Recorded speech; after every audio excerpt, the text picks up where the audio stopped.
नमस्ते प्यारे बच्चों। तो आइए आज देखते हैं हम पर्यावरण का पाठ 18। इसमें है ऐसे भी होते हैं घर। तो देखिए यहाँ पे प्रश्न दिए गए हैं इसकी कि कहानी में नसीम किस शहर से आता है, वह किस शहर में स्थित है।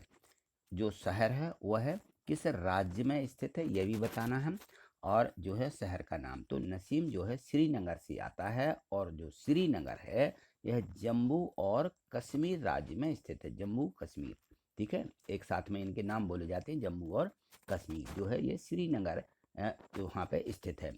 प्रश्न 2 देखिए, पर्वतारोही रात के समय रहने के लिए किसका उपयोग करते हैं और क्यों करते हैं। जो पर्वतारोही, पर्वत पर रहने वाले जो लोग रहते हैं, तो उनको पर्वतारोही या पर्वताराही रात के समय रहने के लिए टेंट का उपयोग करते हैं। क्या करते हैं? टेंट। अपने जाकर के यहाँ पर टेंट लगा लेते हैं, गाड़ लेते हैं, और इस प्रकार से वो पर्वत पर चढ़ते जाते हैं, है ना। प्रश्न 3 है कि भूपेन के यहाँ घर बांस के खम्भे पर ही क्यों बनाते हैं, और इसके लिए कोई दो कारण भी लिखिए।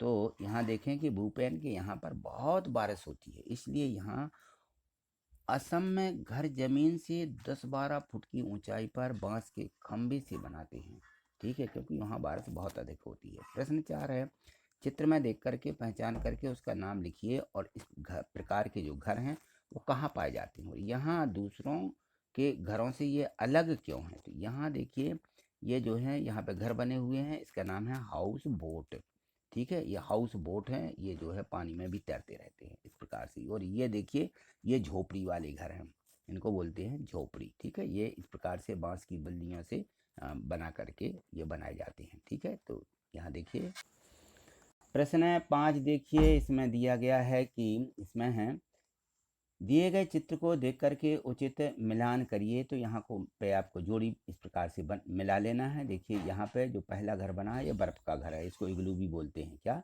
इग्लू, ठीक। ये देखो यहाँ पे हमने ये अभी देखा था, ये हाउस बोट है। क्या है ये?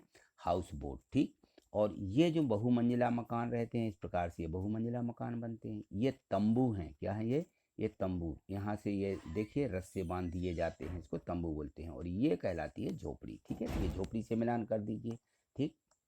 यहाँ देखो प्रश्न 7 में दिया गया है कि आपका घर बनाने में किन किन चीज़ों की ज़रूरत पड़ी होगी, और उन चीज़ों के नाम पर सही का टिक या निशान लगाइए।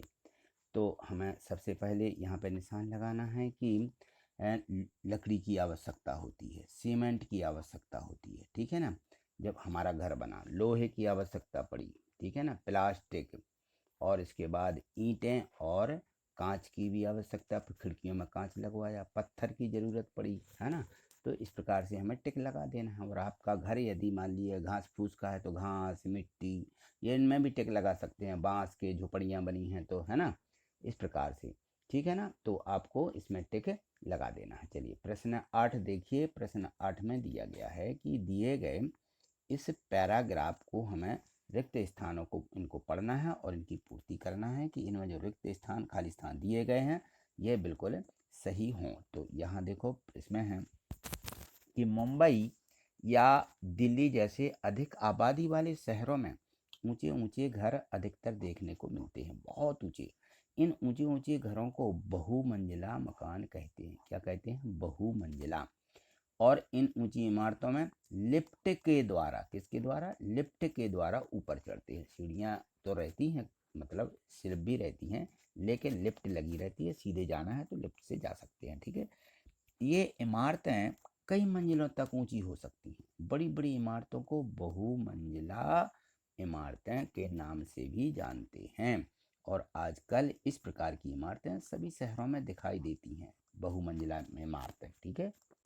यहाँ देखिए प्रश्न 9 दिया गया है कि जिन लोगों के पास रहने का किसी भी तरह से घर नहीं होते हैं उन्हें क्या कहते हैं। इस तरह के लोगों को रात गुजारने में किन किन मुसीबतों का सामना करना पड़ता है, इन लोगों को अक्सर आपने कहाँ देखा है, और अपने विचार यहाँ पे लिखिए। तो देखिए ऐसे लोगों को बेघर कहते हैं, कि ये बेघर हैं, इनके घर नहीं है, बेघर, ठीक है ना।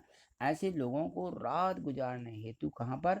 सड़क पर, फुटपाथ पर, स्टेशन पर ही सोना पड़ता है। ये लोग या तो सड़क पर ही सो जाते हैं, वहीं जहाँ रहते हैं, या फिर कोई यानी फुटपाथ बना है जो अपना चलने का स्थान, वहाँ पे ये सो जाते हैं। या ज़्यादातर लोग आपने देखा होंगे कि स्टेशन पर पड़े रहते हैं, तो उनको वहाँ सोना पड़ता है। तो ये जो लोग हैं ज़्यादातर दिल्ली और बड़े बड़े जो शहर हैं वहाँ पर देखने को मिलते हैं। प्रश्न 10 देखिए, बर्फ का घर इग्लू कहलाता है ना। यह झोपड़ी का चित्र बना करके उसमें रंग भरिए और इस प्रकार के घर किस क्षेत्र विशेष में पाए जाते हैं, इसके दो कारण भी लिखिए। तो देखिए, ऐसे घर ऐसे घर खूब गर्मी पड़ने वाले क्षेत्र में बनाए जाते हैं और ऐसे घर गर्मी से बचाने के लिए बनाए जाते हैं और इन घरों को हम झोपड़ी बोलते हैं। क्या बोलते हैं? झोपड़ी। तो यहाँ देखिए, हम इसको देखेंगे। इस प्रकार से आपको चित्र बना लेना है झोपड़ी का, ठीक है। एक झोपड़ी का चित्र बनाओ, या इग्लू जो बर्फ से बनते हैं उसका भी घर बना सकते हैं। तो हमने यहाँ पे झोपड़ी का चित्र चिपका दिया है, आप भी पेस्ट कर सकते हैं इस प्रकार से, और इसमें इस प्रकार से ये कलर भर दें, या अपनी सीज पेंसिल से बना सकते हो। बिल्कुल सरल है, कोई दिक्कत नहीं है, ठीक है। तो आज इतना ही, मिलते हैं अगले वीडियो के माध्यम से। थैंक यू, धन्यवाद।